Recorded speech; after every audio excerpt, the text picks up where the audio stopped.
Do you feel like you are trying to fit a completely different person into an old role after you went back to work after maternity leave?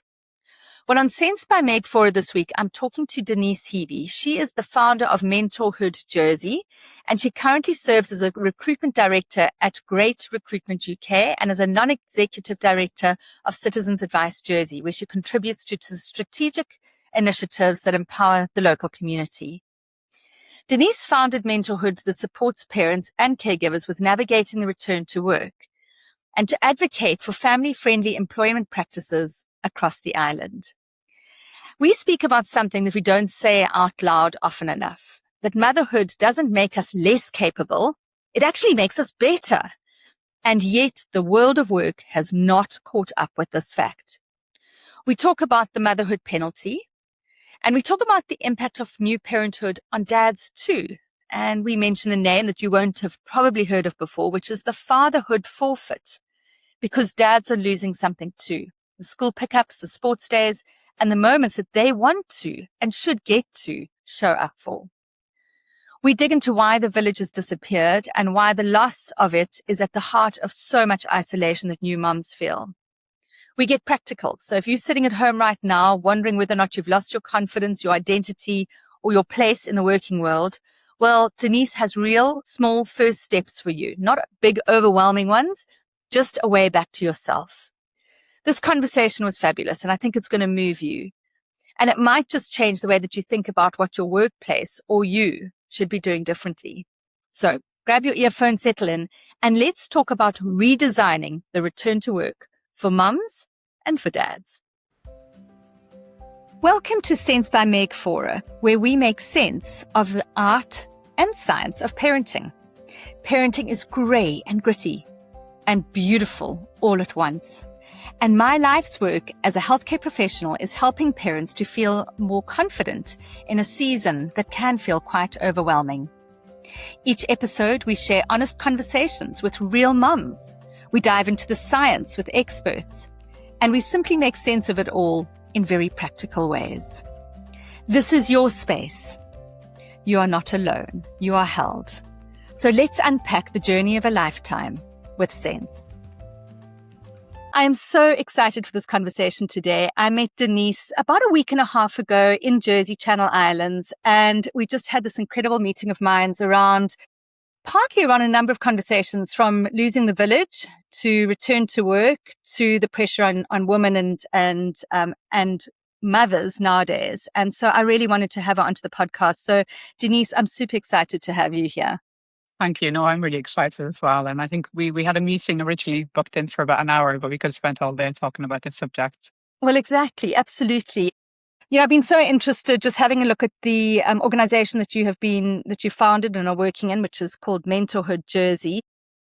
And one of the things when I had a look at your information was that you talk about parenting being a hidden workforce. And I think that's just such an insightful comment. And I'd love you to unpack it a little bit and when you actually kind of first noticed this. I suppose my career has been running businesses in hospitality. And I had my 8-year-old during that period of time. And when I returned back into the workplace, I just found it incredibly difficult to settle in back periods. I was still quite ambitious. I'd taken some time off with my daughter, and I just found it really difficult to, I suppose from the employer's point of view, I thought it was quite difficult to navigate back into that world, the working world. And a couple of years ago, I got asked to sit on an Institute of Directors kind of event, and it was about, talent shortage on the island. I was heavily pregnant with my then second child.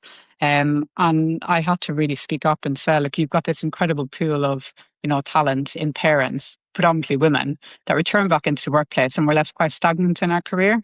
And I think that sometimes employers feel that, we don't have the same dedication, our mind is somewhere else.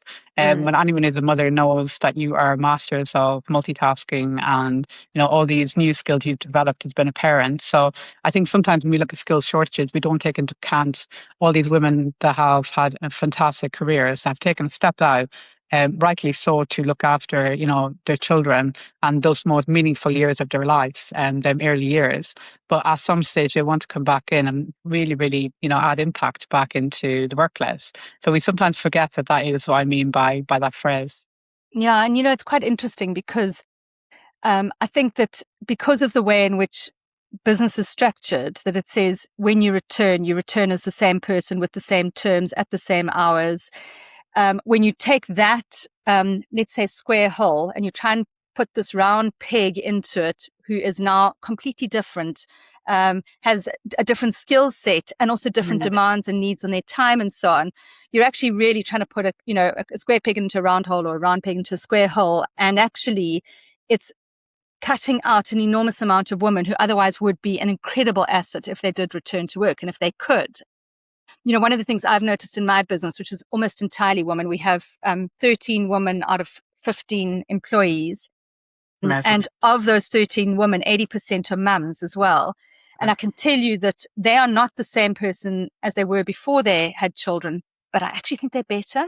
I think that and I think that's where people just aren't recognizing it. They're trying to fit them back into, a woman with no children's role. And that's just not who we are.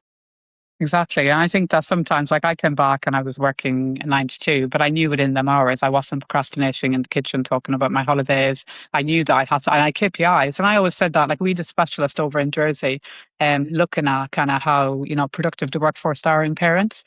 And we linked it back into, them hours, that they are flexible hours or reduced hours, but why they're so important within a team, because these are the people that will get that work done to a high level. But if you design the job well and you have got KPIs for that role, if anybody, even if they are a parent or anyone in a care role, aren't hitting them targets, you're going to go through a disciplinary or HR procedure with them. You have to give the opportunity. And that's where offering up these flexible roles, or these roles that suit the skill sets of parents coming back in, is so important. Yeah, absolutely. So, you recognize that, and I think many of us, and this will resonate with most of the women who are listening to this conversation, because either they've returned to work and they feel like they're a square peg in a round hole, or they've actually chosen to step out of the work environment because it was just too hard to make themselves fit what they perceived needed to be, kind of what they needed to be. So you, having had a background in hospitality, decided that you wanted to actually do something about this. It wasn't good enough to notice it. So explain to me how you came to that decision that you're going to build something for parents, and what has been your solution. Well, I think because I had predominantly a career in hospitality, a career I loved, and I worked, qualifications to do pre-children.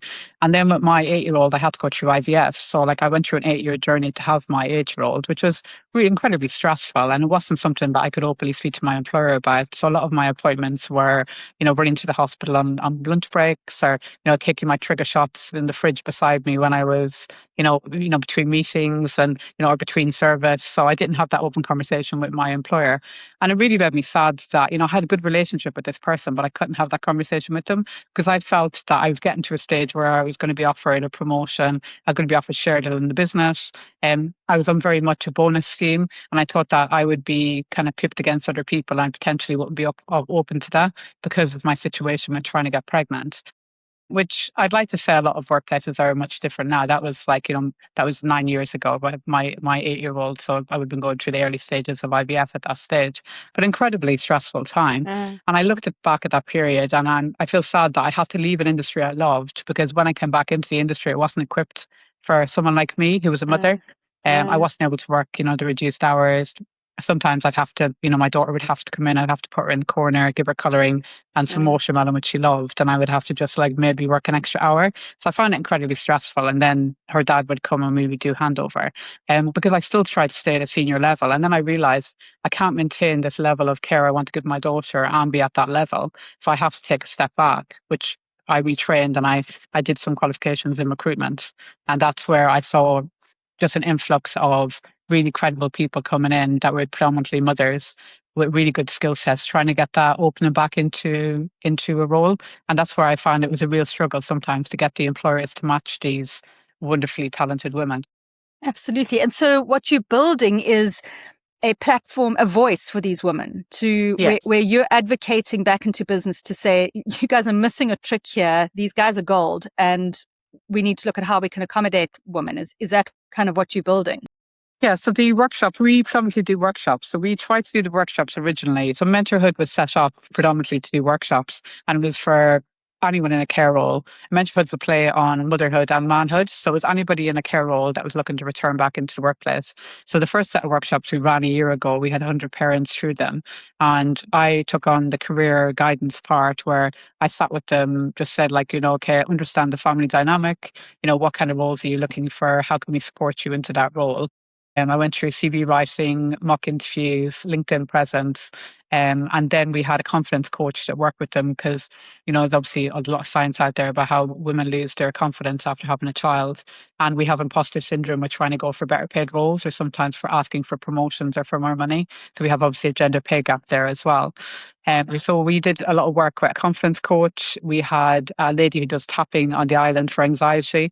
And if you don't know much about tapping, I would certainly look it up. It really helped a lot of our people that were nervous before interviews going into basically be able to, sit and ask the right questions and calm their nerves during the interviews. And we worked with two financial advisors on financial literacy, on budgeting for your family when you're returning back after the whole maternity pay, losing the maternity pay and trying to get a meaningful amount of money to help support your family as well. And whether with the cost of childcare, whether it was worth you coming back as well. So we did the holistic approach with the workshops. And like I said, we had 100 parents through that. And on the back of that, I can feed a lot of it into me at recruitment because I work in a recruitment company. So I can match it with the employers. So on the other side of that, we worked with the institute directors on enabling businesses to better understand what it means to be a family-friendly employer. We had a UK specialist that came over, Jane Van Sale, who ran Working Families. So she came over and ran the event and we spoke with PwC, HSBC, Appleby, quite a lot of companies over here. And she ran some workshops in relation to how to be a family-friendly employer rather than just have the tagline, but really how to train your line manager as an advocate to be a family-friendly employer. And then we tried to match some of them candidates into roles. It's amazing. And look, I mean, I think there are probably at least two steps that in my mind are necessary. The one is advocacy and actually just changing opinion because, I think I'm only just really waking up to this conversation, even though I've always acted on it. I've never really preached it because, I mean, as I said, my staff has always had flexible working hours. They've always worked remote. They've always worked around their child lifts and their childcare and their breastfeeds because that's just the way that we do it. But I think what hasn't been said in the past is if you don't take these mums on, if you don't make a place for them, you're actually losing an absolutely golden opportunity. Yeah. And so the first piece I think that needs to be done, which you're obviously doing, is the advocacy piece. And the second piece, also an A, is the architecture piece. And that's that we can't just plug into the old system, which is a 9 to 5 with a 1 hour over lunch. A 1 hour over lunch is a pointless thing for a mother. Her children at school at that time. Like give her the flexibility to leave an hour earlier or whatever, So we need to architect something different. What was the response of the HR managers to you saying something like that? Like, advocacy and architecture? I think you have the good and the bad, and and I'm very resilient. So I think that I've sat with my recruitment hat on. I've sat in a lot of meetings as a mother, listened to the conversation of don't send me anybody unless they can work 9 to 5. I need this, I need that. No hybrid working is allowed. And I've sat there in them conversations, very, very probably junior to recruitment at that stage, where now I have a bit more of a voice. I will say, look, are you open to me sending you over these CVs? Are you open to looking at job shares? Are you open to this? So I can very much advocate for that as somebody who works reduced hours. Like I'm the main person who does drop off and pick ups for our children. So I have to have reduced hours. I have to work through my lunch breaks to try and finish early to go and do a nursery pickup. And I know that I have to work through KPIs. I have a certain amount of placements I need to do a month. I very much am about job design and I'm trying to get HR directors to look at job design and what is the expectation, what are the KPIs, and then work backwards from that rather than say, this is the role, these are the hours, this is the salary. So very much looking at it from a job design point of view. And I think with flexible working, there needs to be an approach of saying, okay, well, how do we get to, let's start with the mindset of yes.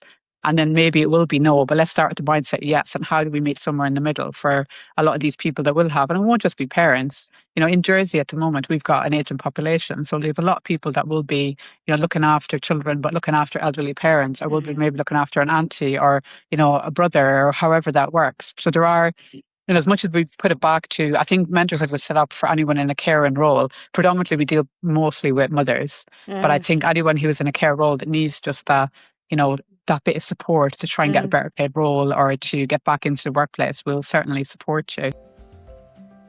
Today's Dose of Sense is brought to you by Parent Sense, the expert-based parenting app that gives you daily support from pregnancy to sleep feeding and daily routines.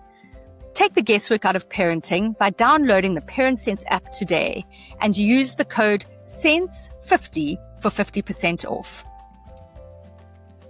One of the things that has always frustrated me is that sometimes just as this conversation is happening, a CEO or a thought leader or somebody on a podcast will say, and often it's people who are, and often men who are on podcasts very high up in leadership of startups, as an example. I've heard them on, all sorts of podcast recordings saying, we have now gone back to the office. We've left COVID behind us. Everybody has to work in the office. Now, that makes no sense to me. And I feel like there's an agenda below that rigidity that's the actual problem. And so, the rigidity is the symptom. So, inside four walls, inside work hours, and your KPIs and your whatever, and your ceiling, your rates associated with your, whatever. That's the design, but it's a symptom of something that's underlying it, which I think is mistrust. Yes. I don't know if that's kind of where your head goes, but do you think that there's a misconception amongst employers that once somebody's had kids, they just can't deliver as they used to, or that you can't trust them as much to deliver as they used to? I think some employers are like that until they have some good examples of parents that are people in a care role that are performing. So I think that is just potentially still some of the employers I deal with, we have to really push hard and say, look, I know your model is this, this mum needs to be able to work from home 2 days because she's got a young child and she's got a child in school. So we have to advocate for this. So it is up to anybody, recruiters or anybody who are in this position that probably can advocate for these people. Because I think I've seen it where, an employer that I was dealing with, and incredibly nice man, but his wife never worked, so he never really got an insight into this world of someone needs to be available to go and to pick up a child if somebody needs to do that. And I think that sometimes it's an education piece. Sometimes it's just sitting with them and explaining, well, this is the reality. If you were more involved at that stage, this is the reality of what dads are facing now. Dads want to be at sports days. Mums want to be able to have a meaningful job. It's not the 1950s model anymore where the mum stays at home and the dad goes out to work and one income can support that family. We've moved completely away from that. But unfortunately, the working world and the school system hasn't really moved away from that model. So we find that we get one or two candidates that go in there, really prove themselves. It can definitely pave the way for more because they see how it works. But sometimes you have to break that barrier for that business to see that. And then they realize, God, that really, really does work. Okay, well, we're happy to see more candidates that are similar to that style. And then you can really break that barrier. But it is a slow process, but it is happening. And I love the fact that you brought fathers into this as well, because somebody attended this incredible event that you were at recently. Tove, my partner, attended it. And, we've always been speaking about the motherhood penalty, but there's a fatherhood and there's another word. What is that? The fatherhood, she told me about it after your event and I was like, oh my gosh, that really makes sense, that dads actually, there's a loss for them as well, that they're expected to not be able to be at the sports day because, I don't know, history said you're the breadwinner.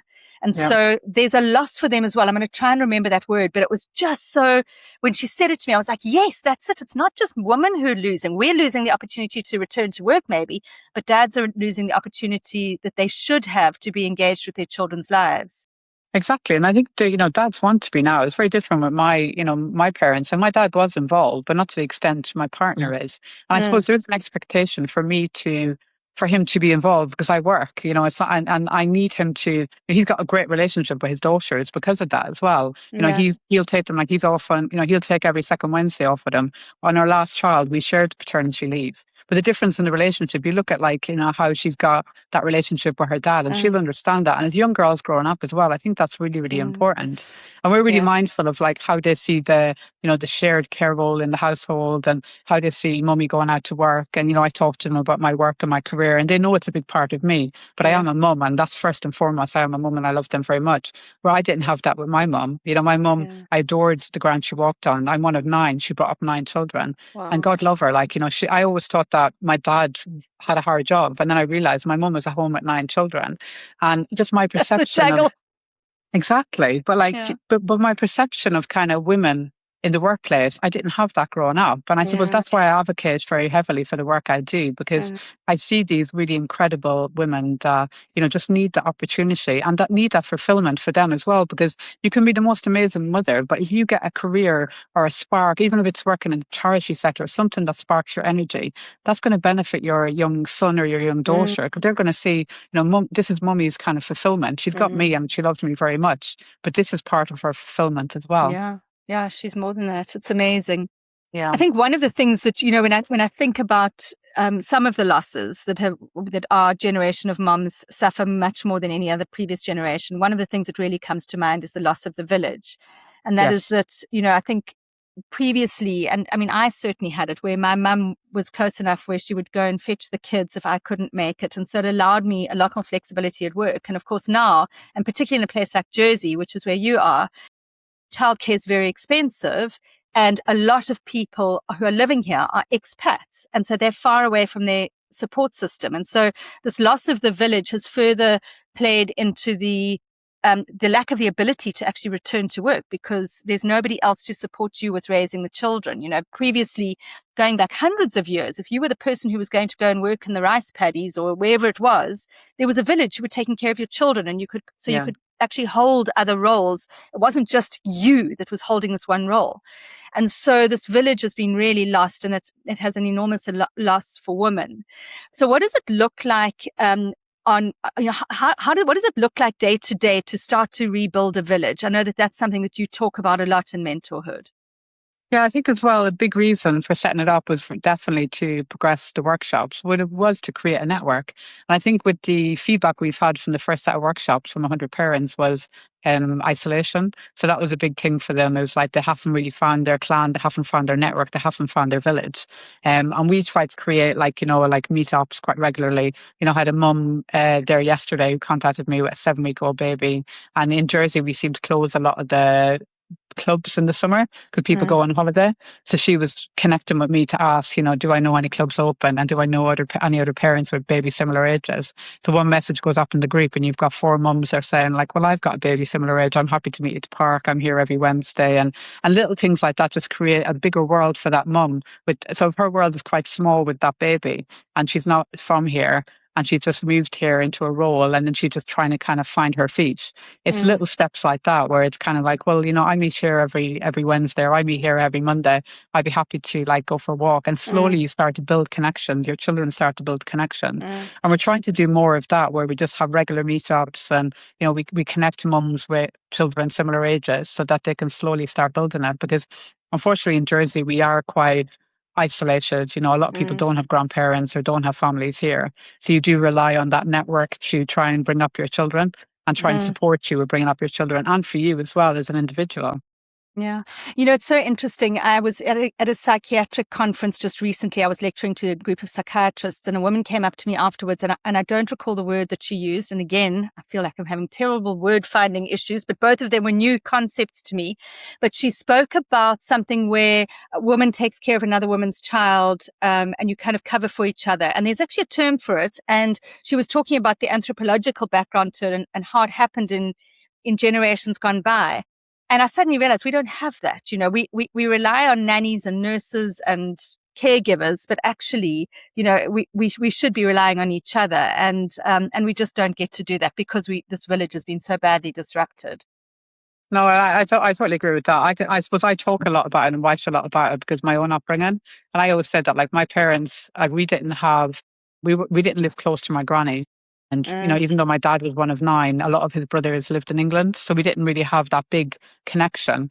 But we had a neighborhood where it was 100 houses. And I remember I would go to my friend's house for dinner. We lived very much on hand-me-downs, but it was very much that theory of like the African kind of fable of like, be brought up by 100 people in a village, and it'll be like you'll have 100 different meals, 100 different hand-me-downs. And that was very much my childhood. And we weren't rich with money, but we were rich with love and we were rich with people. And I think that, my parents always had, someone to keep an eye on us, someone to, look out for us. And that and my mum always had mum friends. I always remember her friends, and they would sit and have a cup of tea together and probably have a Mm, good moan, yeah, and children would play together. And I think yeah, we are missing that. And I think that really made me sad when we started Mentorhood, and the feedback was the isolation piece. And yeah, I just thought, God, absolutely. we have so many great community things that Mm, go on. We have so many great charities like Brighter Futures that run breakfast clubs and run different events, but some people are just so in their shell to mm, even step to get there. The mornings you've had with trying to get child ready. It just the first step to get there is such a big step for somebody. yeah. And I'd like to see it more accessible for people. Absolutely. I mean, when I think back to when we think about the historical and like your upbringing, there was no system, there was no rules, there was no, kind of, canvassing of organizations. It just happened naturally. It was just your village. We don't have that now. So what you've done, which I think is completely amazing, is that you've gone, okay, let's have a look at all these different, let's look at the system and let's look at all of these nodes within the system. So charities, schools, businesses, government, you're actually bringing them all to the same table. And I think it's something that, I mean, I've just spent time in America, and it's certainly something that came up again and again in the conversations that were happening around dinner tables and conference tables is how do we actually galvanize systems to work together to support parents? What would your advice be to people who are working in systems now? How do we actually get all the different stakeholders to actually agree on and come together? I think the first thing has to be that there has to be a common goal. So it has to Mm, be a common goal that, in Jersey, we're asking that an affordability task force is set up on how to understand what it takes to raise a child in Jersey. So affordability task force is set up. And we've probably had quite a lot of buy-in from that, from the charity sector, from educators, from businesses that understand that there is a cost of living problem in mm, Jersey. And to bring a child up here is relatively expensive. We're losing quite a lot of people because of that. So mm, we've basically done a round table, tried to understand the issue from an education point of view, a health, all these different points of view. And then we've asked them to, you know, pen a letter with what we've discussed to our government and asked our mm, government to get involved. And that's where we're at. Like we're at the beginning stages, but we've done it with advocacy for the funding. We noticed the early years childcare is expensive. So we've done that with the advocacy work we've done on the funding of 2 to 3 year olds. And now we have some funding in place. But that was very much uh, getting the right people around the table mm. through the policy centre and then feeding that into government and then look at how that can be a start to helping supporting parents and supporting parents back into the workplace as well. So I think it starts with them initial conversations and the buy-in. People need Mm. to be on the same page. And it needs to be realistic and it needs to be evidenced and it needs to be researched as well. Yeah, absolutely. Wow, really incredible. So, I think we're going to end off with something that's more practical for our moms who are thinking about returning to work. So, many of our audience that listen to this podcast are moms who are sitting at home. A lot of these are pain points for them. They have been isolated. They're feeling like they've lost their village, but they've also lost something else. They've lost the woman they were before, and they've lost maybe some of their confidence. And she's looking at this, listening to this conversation, and she's thinking, I don't have a village. I don't have a support network. I've lost my confidence. I don't know if I can add value back into my workspace. What is the first small step that you'd be encouraging her to take right now? I would say, definitely the first year of raising a child is difficult. You're very much, everyone would love another day in the week. It's time pressures and you're tired and, what I mean? You're giving everything into just caring for this wonderful little person.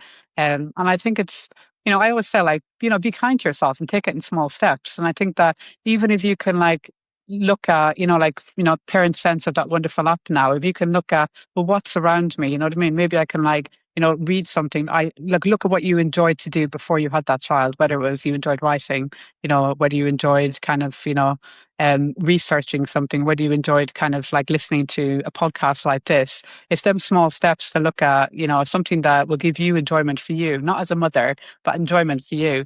And then there's bigger steps you can take about like, when you eventually want to get back into the workplace where a free online course or, sign up to something that is, even if it's like, for me, it's like, I journal, I'm a writer, so I Mm, journal, and that's a really good thing for me. But that's something for me. It's not with my children. I love my children, but it's something that I did before I had a child. I did a lot of writing, and I think that's something I can tip back into. But it took me time because I couldn't do that when my children were very small. I kind of got back into it. My youngest is 4 now, and I kind of mm, got back into it. But I think definitely, Parent Sense have created this incredible app, and I think there's a lot of information on there on how you can and how you can, the first formative years of a child's life, how you can look for support. Yeah. And I think that, sometimes it is very hard getting out to that play group or, signing up for that course or doing something for you, because we feel, as women, we feel selfish, that we're Yeah. not giving everything to that little person. But if you find a little part of you that was there before you had that child that you will eventually go back to when that Yeah. child gets a bit older,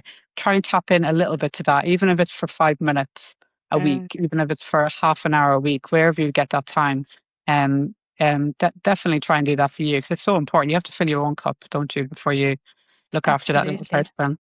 Absolutely. Completely aligned. And another piece of advice that I would also have for moms, and I certainly did it myself, and almost every one of my staff members, the women who work for me, have done it this way. When they needed to go back for financial reasons or just wanted to go back for personal reasons because they needed some affirmation and just time away from their little one and just, some external validation. What almost all of them started to do was build something either for themselves or do something in the gig economy or in the consulting or kind of fractional space. And what that does is that it gets you out there, gets you knowing someone, you build up some confidence. So for me, I started a private practice and I wrote a book. All of that done, obviously, around my children's schedules. Right. Madge, who's joined us recently for marketing, started up her own podcast so that she could have and her own business so that she could actually do things on her terms. And then suddenly one of the people she's going to interview to be on the podcast says, hold on, you've got something of real value. Come and join our team. And, so I think almost putting yourself out there, even if it's in the gig economy, so something on Fiverr or, wherever it is, and doing something part-time for a while builds up your confidence. And before you know it, somebody who you're working for who's noticing you will say, actually, there's value and I will be fully flexible as long as I can have a piece of your flesh. And that's exactly what I've done with the women around me. They all came to me via a gig or a part-time or, and that I think they came with confidence then because they'd come on their own terms. That's really powerful. And I think it's needed, like people, employers like you that really have that view of like these are incredible people and I can build this massive project because I've got these wonderful people that maybe need flexibility, that maybe need to, go to a sports day or do that. But what you get back in return is incredible. And that's the message I always have to employers. Like if you look after a working parent, they will give it back to you in bucket loads. They'll log on when children are down. They will, they'll come in for, if somebody's off sick and they've got childcare, they'll come and support you. But you'll have loyalty and you look at staff retention. And I always say to employers that hire a working parent and they will stay with you a long time and they'll be loyal, they'll support you and they'll support you through all the things of your child's life. They'll support you through that as well. So it's really important. It really is. Well, it's been wonderful chatting to you. I think the work you're doing is just so absolutely unbelievably critical and it's so topical. Like I can just see LinkedIn, it's all over my feed at the moment. Like we're not just trying to get people back to work. We're trying to redesign the re-entry so that it works for everybody and it can work for business and it can work for women. And we must talk about it. Definitely. I think we need to get more dads talking about it. That's and I think when we did the Institute Directors event, I think it was very much, we had a dad on the panel who was an investment manager, who had gone through, the stage of like being a junior member of staff and leading a team. And we thought it was important that, he talks a lot about it on LinkedIn as well, but we need to get more dads talking about it too. So it's not just seen as a women's issue. Exactly. And the word has come back to me. It's fatherhood forfeit because they're forfeiting what is their right and they should be able to be involved with their children. So motherhood penalty, fatherhood forfeit. We need to redesign the work world. So thank you so much, Denise. No, you're very welcome. Thank you. It's been a pleasure. Wonderful. Thank you. Thank you for joining me today. I hope that today's conversation has brought you a little more clarity, calm and confidence on your parenting journey. We'll be back next week with another episode, same time, same place, and always here to support you. And in the meantime, download the Parent Sense app and take the guesswork out of feeding, sleep, weaning routines, and everything in between.